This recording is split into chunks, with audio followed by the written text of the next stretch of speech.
The last second of the 10,000-year peace treaty pulsed across the galactic network like a ceremonial breath being held. When the counter reached zero, a silent ripple surged through the command spires of Kian Prime, and every citizen of the Empire felt the moment shift. For generations, they had waited for this day. Statues had been carved, fleets constructed, legends spoken in anticipation of reclaiming their destiny among the stars. The peace had not been celebrated, it had been endured. Now the chains were gone. Across the Empire, war banners unfolded from orbital hangars, releasing swarms of shining vessels that glided into formation like blades drawn from sheath. At the heart of this vast armada stood the flagship Eternal Dominion, towering above all other vessels, a monument of Kian pride and supremacy.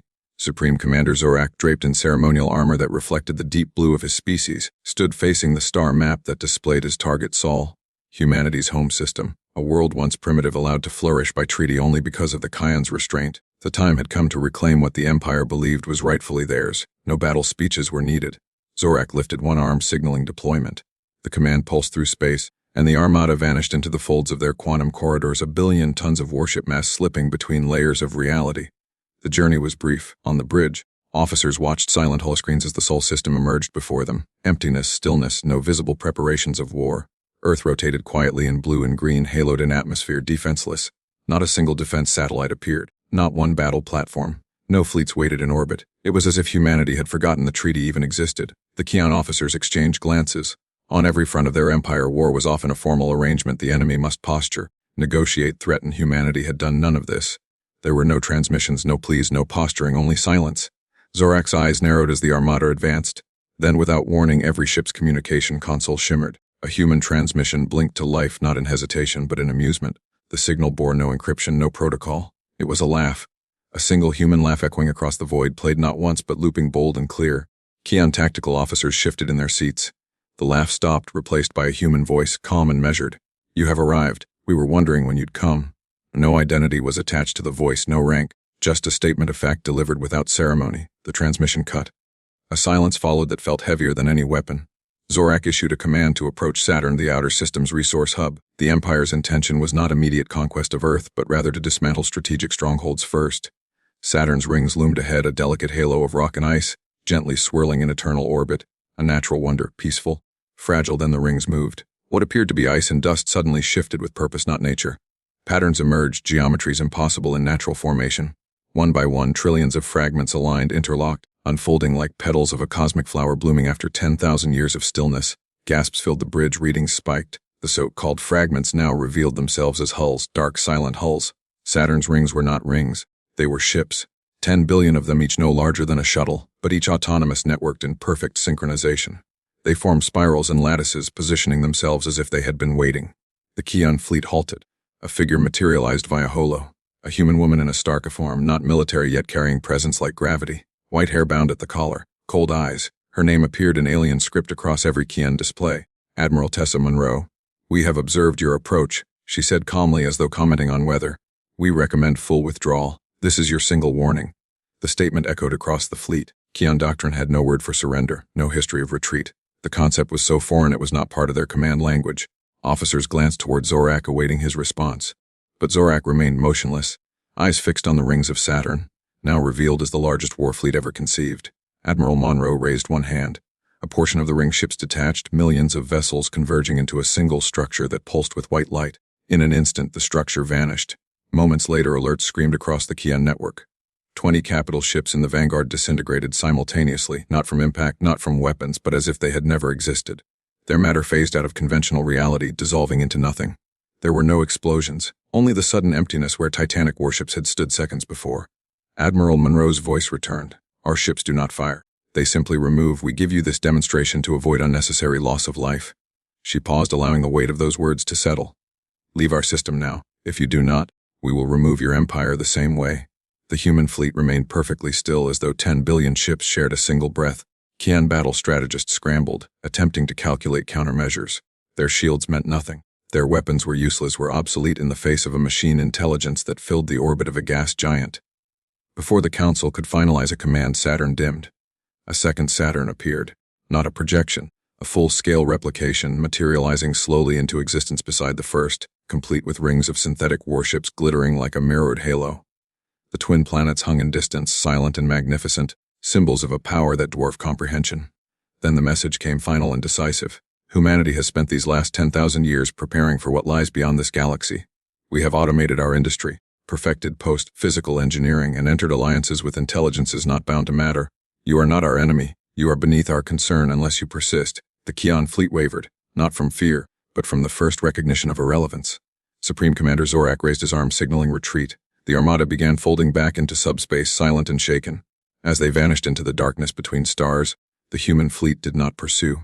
The rings of Saturn folded back into place, the artificial planet shimmered briefly, then dissipated into starlight, as if to say this display was nothing more than humanity's greeting. The war that was meant to redefine the galaxy had ended before it began. The Kian Armada emerged back into the space above their homeworld Kian Prime in complete silence. Normally, a triumphant return would be greeted with thunderous resonance chants echoing from the planet's surface and broadcast to every moon and orbital city. Now no such celebration awaited them. The airwaves were empty. Civilian networks showed only still images of the Empire's crest dimmed to half brightness, a silent acknowledgement of shame. The Eternal Dominion descended into high orbit, holding position as the Council convened in the Spire of Oath, the tallest structure on the planet. Built from dark alloy mined in the Empire's earliest conquests, the spire rose through the atmosphere like a blade pointed at the stars. Inside its vast council chamber, elders and strategists sat in ascending tiers, eyes fixed on the central platform where Supreme Commander Zorak stood silent and immovable. No one spoke, no formal accusations needed to be stated. The retreat itself was the accusation. For the first time in 10,000 years, the Kian Empire had backed down, not from equal force, but from a civilization they had long considered primitive. At last, the Council Chancellor stood. His voice was calm, firm, ritualistic. You returned without victory. Explain. Zorak lifted his gaze, the only movement in his entire body. We were not met in battle, he said, his voice carrying across the chamber.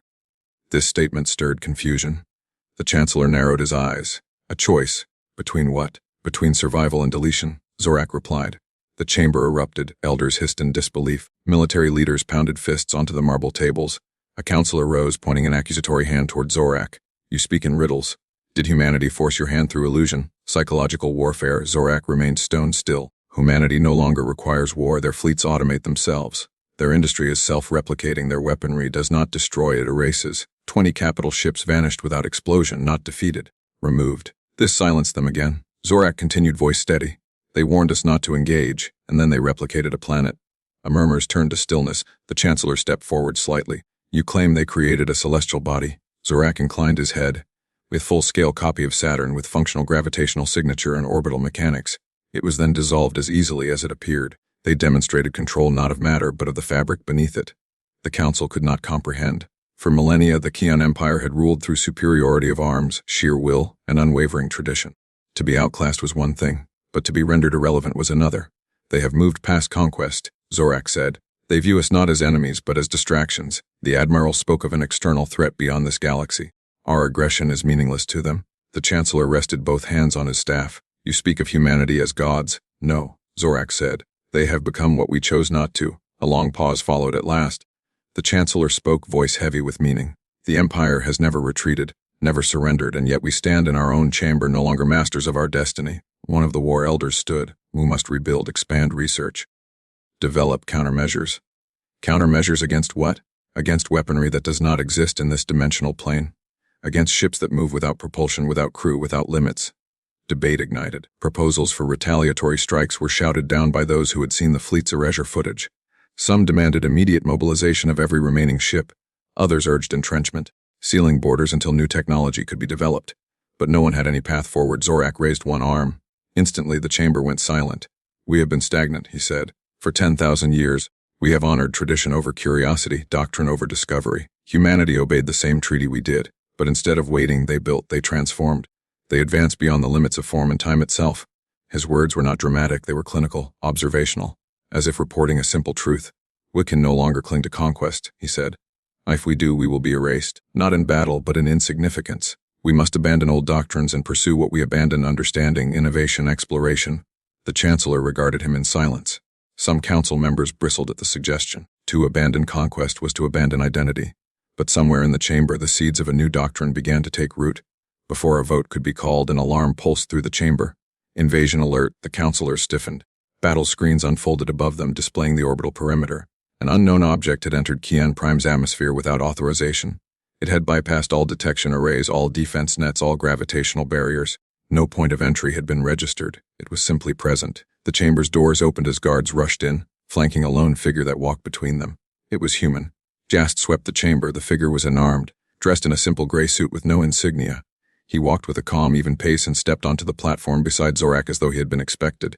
"I am Dr. Jackson Webb," he announced, voice steady, amplified not by technology, but by the natural acoustics of the chamber. "I come on behalf of the United Terran Assembly." The guards aimed weapons. The Chancellor raised a hand, ordering them to stand down. The human's arrival was an impossibility, therefore, he must be heard. Dr. Webb extended a small, transparent cube. Within it swirled galaxies of light, millions of data fragments woven into a living tapestry. "This contains the scientific record of humanity," he said. "Every discovery, every equation, every model of physics and biology and matter that we have uncovered in the last 10,000 years. It is yours to study." The council erupted again. "Why offer such power? What trap was this?" Webb continued without reacting to the outcry. "Our weapons are not included," he said. "We do not offer you conquest, nor do we recognize your right to it. Instead, we offer cooperation, a shared pursuit of knowledge. A treaty not of peace but of preparation." The Zorak turned slightly toward him. The chamber's tension coiled tighter. "For what purpose?" the Chancellor demanded. Dr. Webb looked toward the ceiling, where stars of the outer galaxies were projected above. "For the true war that is coming," he said. "Humanity no longer fears you. But we do fear what is approaching from beyond this universe. And if you remain as you are now, you will not survive its arrival." The chamber fell silent. The Empire, in that moment, was forced to confront a reality far greater than pride or shame. The cube in Dr. Webb's hand began to emit a soft pulse, not in aggression but in invitation. The chamber's walls, designed to resist every known breach, responded to the cube's signal with an involuntary resonance. A projection emerged in the air, layers of diagrams, equations, and models of reality itself spinning in majestic clarity. Kian counselors trained in 9-dimensional mathematics stared in silent astonishment. What they saw went beyond their deepest theoretical constructs. The Chancellor's voice broke the silence. "This knowledge, if it is real, it alters the foundation of science itself." Dr. Webb inclined his head slightly. "It is real. It is only a fraction of what we have developed, enough to begin your transition." A Zorak stood with arms locked behind his back. He did not move, but the quiet in the chamber felt like the air before a tectonic shift. The Chancellor's staff hummed as he channeled a command through its core. The chamber's projection shifted to show the Kian Empire's current territorial boundary. Then, alongside it, a comparative scale showing known space. Then, beyond that, speculative models of the greater universe. Dr. Webb lifted his hand. A new projection appeared. Vast regions of space marked not by stars but by voids that were expanding. "This is the reason humanity changed," he said. 12,000 years ago, we detected anomalies in distant galactic filaments, regions where space is not merely empty but consumed, not by black holes nor by decay. By something that unravels physical law. Counselors stiffened. The projection zoomed in. Planets, stars, and entire sectors shimmered into dust as they crossed an invisible threshold and vanished soundlessly. Zorak's voice, quiet but steady, filled the chamber. "Something is devouring reality." Dr. Webb nodded.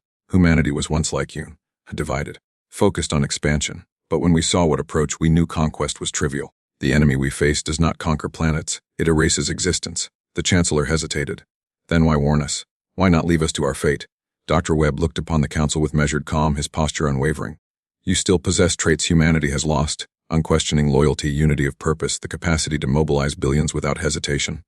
To survive the coming conflict will require both your will and our knowledge." He stepped forward, placing the cube on a pedestal that rose from the floor. Immediately, it interfaced with the spire's central core. Streams of light burst across the chamber's ceiling, cycling through eras of human advancement. The council members could not look away. Zorak turned toward his people.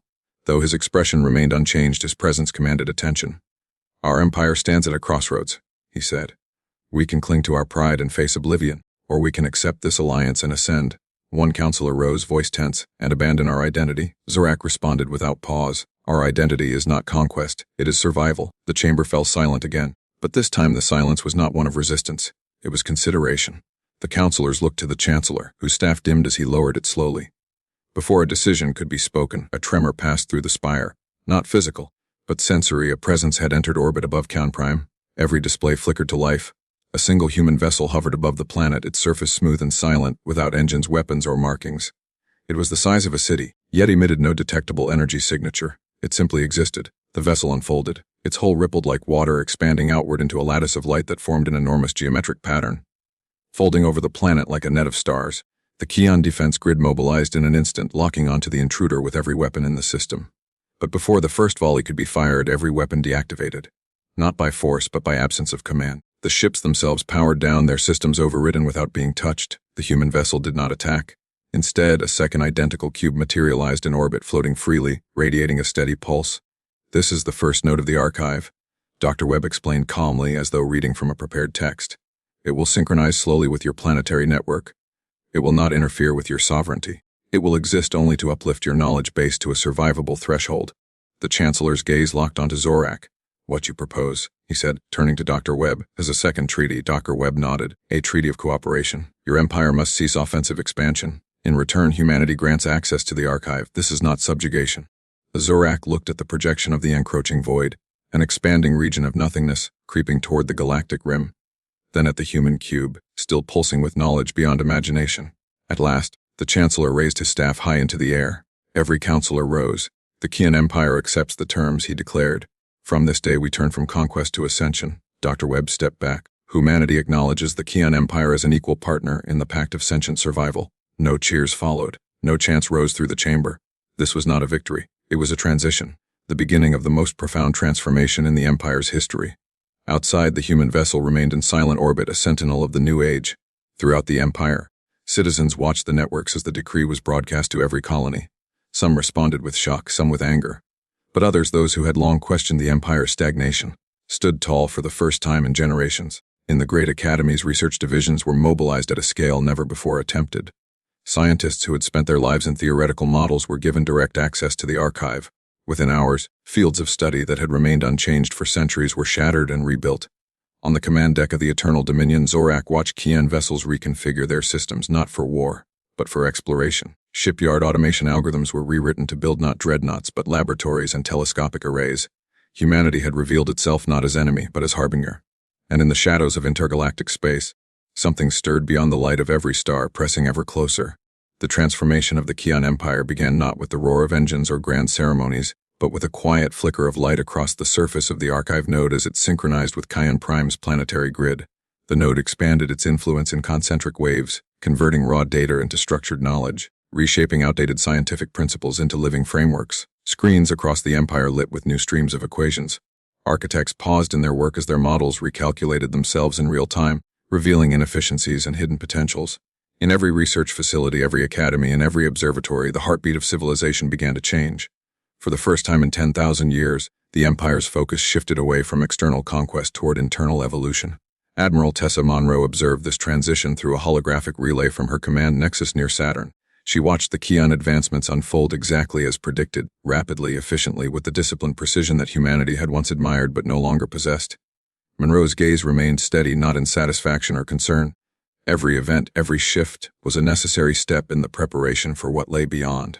On Kian Prime, Zorak stood on one of the upper terraces of the spire overlooking the city below. The skyline shimmered with silver towers and orbital elevators reaching toward the heavens. Yet even in its grandeur, the city felt subdued, as though holding its breath. The people had accepted the decree, but not yet internalized its meaning. Generations had been raised to see themselves as rightful rulers of stars.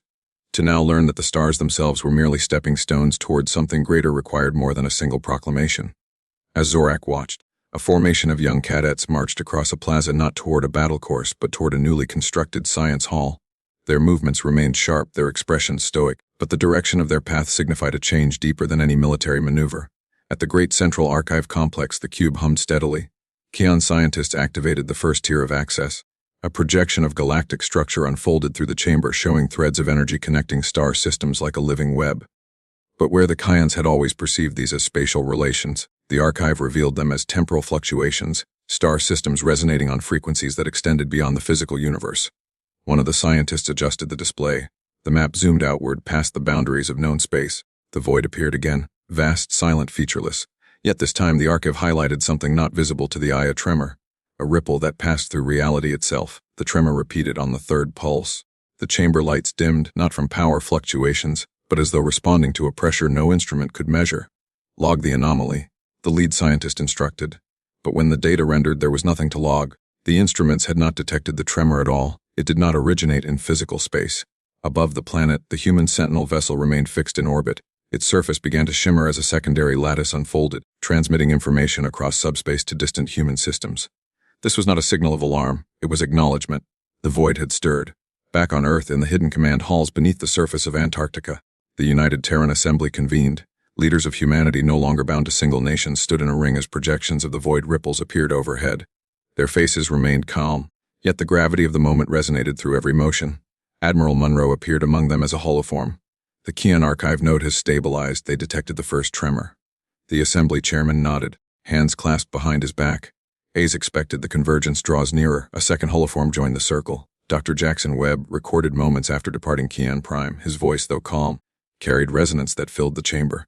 "They will be ready," he said, "or they will perish." In the outer rim of the Kian Empire, fleets began converting their shipyards.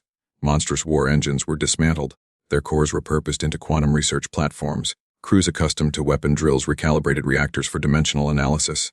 The Empire's outer colonies, once maintained solely for resource extraction, were transformed into observation posts pointed toward the void. Some resisted. A faction within the Imperial Senate, defiant and embittered, attempted to rally military commanders to seize the archive by force. They argued that the Empire was trading dominance for dependency on humanity. But the human node detected their encrypted transmissions before they were even sent, isolating the conspirators' networks and rendering their fleets inert. There was no violence, no arrests. The conspirators simply found their influence dissolved, their commands no longer recognized by the systems they once controlled. The Empire was not being conquered. It was being restructured by its own acceptance of survival. Weeks turned to months. The first Kian research delegation arrived in the Sol system. Their vessels were greeted not by warships, but by colossal ring structures orbiting Neptune. Factories that hummed with the work of building fleets not for war against each other, but for the unknown. The Kians saw human civilians walking openly alongside beings of other forms, creatures of plasma and light, mechanical intellects that spoke through harmonics rather than words, and entities projected only as shifting patterns in the air. Humanity had not simply evolved, it had joined something greater. In the shipyards, as new hybrid vessels were constructed using both human and Kian principles, Zorak arrived aboard the Eternal Dominion, now converted from a war flagship into a research nexus. He watched the construction platforms extend into the void, fabricating colossal frameworks that hummed with energy no sun had ever produced. Beside him, Dr. Webb appeared in a holoform. Observing the same landscape, the human envoy said. Zorak kept his gaze fixed ahead, though his posture remained unchanged. "This is not the end of empires," Dr. Webb continued. "It is the beginning of a war that will not be fought with weapons of matter or even of energy. It will be fought for the right of existence itself." Zorak said nothing. His silence was not resistance but recognition. Beyond Neptune's orbit, the void pulsed again, faint, distant, inevitable. The Kian fleet entered the atmosphere of Kian Prime under veils of silence, no celebration, no ceremony. Thousands watched from towers and spires as the once mighty dreadnoughts descended like wounded beasts returning to their lair. Every arrival was a reminder. The Empire had faced defeat. Not through a glorious final battle, not through attrition, but through overwhelming irrelevance. They had been surpassed. In the great council chamber, the air shimmered with political tension. The chamber's circular design once symbolized unity and dominion. Now it felt like a coliseum. The commanders stood on the outer rim in rigid formation, while the counselors occupied elevated thrones etched with conquests from centuries past. Conquests that suddenly looked primitive. Supreme Commander Zorak stepped forward. His armor had been stripped of ceremonial adornments. Only the insignia of command remained. "The humans could have erased us," he said plainly. "They did not. They extended a treaty. We may accept humiliation, or we may accept opportunity." The statement echoed across the chamber. Some counselors hissed in disbelief. "Opportunity, we have been disgraced." Counselor Therax spat, his voice was sharp, claws trembling. "Our empire exists to dominate, not to negotiate." Zorak remained motionless, then prepared to be dominated. "Because humans will not simply defend their world, they are expanding. They do not fear us. They fear something greater." A murmur passed through the chamber. Zorak activated a projection. The scene of Saturn's rings unfolding replayed in perfect clarity. Counselors instinctively recoiled. The projection shifted to the creation of a new planetary ring out of empty space, formed not of rock or dust, but synchronized nanostructures obedient to human command. A new celestial object built casually, as a demonstration, not a threat, an afterthought. "This is what they revealed publicly," Zorak continued. "We must assume they possess far more." General Karath, known for his rigid doctrine, spoke carefully. "You propose surrender? I propose evolution," Zorak said. For the first time in living memory, silence followed, not in disapproval but in uncertainty. 3 months passed. In that time, the Empire halted all military campaigns. Factories retooled, academies shifted their focus. For the first time in 10,000 years, invention replaced replication. Curiosity replaced conquest. Yet momentum was difficult to maintain. Doubt infected the highest levels. Pride festered. Some whispered rebellion, others called for one final glorious attack to reclaim honor, even if it meant extinction. Zorak stood alone in his chamber, gazing at a holographic model of Sol system defenses. Every coordinate, every ship trajectory, Every planetary shield noted was not a victory map, it was a monument to irrelevance. The Kian Empire had believed itself at the center of the galaxy, but the map showed a new truth: humanity was now the axis upon which all futures would turn. His door opened. The guards outside had not granted access, no sensors had triggered, yet a figure now stood before him, a human, a single man unarmed, wearing no protective gear, as though the journey between stars were no more difficult than a morning stroll. Supreme Commander Zorak, the man said with calm courtesy. I am Dr. Jackson Webb, envoy of Earth. Zorak's hand instinctively reached for the weapon at his side, but before his fingers could touch the hilt, the weapon disassembled itself into sand and vanished as dust motes into the air. Webb nodded as though acknowledging a minor technical glitch. No hostility intended. How did you get past our defenses? Zorak demanded. Webb smiled politely. You still think in terms of defense and offense. That paradigm doesn't apply anymore. The room darkened. A projection formed between them, a sphere made of shifting geometric light. It pulsed softly. This contains the complete scientific record of humanity, Webb said. 10,000 years of research, every breakthrough, every law of physics refined, every medical advancement, every philosophical work on ethics, governance, and identity. We have removed all weaponization data. You will not find schematics for our warships, but you will find everything that makes them possible. Zorak stared at the sphere. It glowed with a rhythm that felt alive. Why? Zorak asked. Because, Webb said, you are not our enemy. You never were. And because we need you to survive. The statement was delivered plainly, not as a plea, as a fact. Webb continued. There is something coming. Something beyond the borders of what you call reality. It does not conquer through war. It rewrites the laws war is built upon. Zorak's voice dropped. You mean the cosmic threat Admiral Monroe referenced? The Webb nodded once. Humanity calls them the architects, because we believe they built the lattice beneath our universe, and now they are returning to reclaim it. The chamber dimmed further, placing the two figures in a ghost-like half-light. And you require our help? Zorak said. We require partners. We will not stand alone. The era of solitary empires is over. The question is not who rules. The question is who survives. As Zorak stepped closer to the projection, the sphere responded, unfolding into layers like petals of a mechanical flower, each petal containing endless rows of information, equations, star charts, biological matrices. It was enough to transform a civilization. Webb extended his hand. Accept this gift, he said, not as beginning. But the chamber doors burst open. Counselors rushed in, surrounding the visitor. Weapons were drawn, though no weapon remained intact for more than a second before dissolving. Jackson Webb did not react. Counselor Therak glared. This is a trick, a psychological manipulation. They humiliate us, then offer knowledge to control us. Webb met his gaze. Knowledge is not control, ignorance is. Choose your own future. Dwys turned to Zorak. The Supreme Commander faced his people. He had led them to war, he had led them to retreat. Now he stood at the threshold of the unknown. Zorak raised his voice so that the entire chamber could hear. We once believed conquest defined strength. We were wrong. Strength is adaptation. We stand at the edge of a new epoch. The humans could have destroyed us. Instead, they have invited us to rise. He turned to Webb. Without hesitation, he extended his arm. The two hands clasped. In that moment, the chamber, the fleet, the empire, and the future of both species shifted irrevocably. The Kian Empire did not fall, it transformed. For the first time in 10,000 years, Zorak felt something unfamiliar ignite within him. Curiosity. Jackson Webb's holographic device pulsed softly in the center of the council chamber, its layers now unfolding in slow spirals, illuminating the walls with symbols older than either civilization. The Kian counselors watched in silence. Some leaned forward, unable to deny their fascination. Others stood frozen, rigid with disbelief, their pride visibly fracturing under the weight of possibility.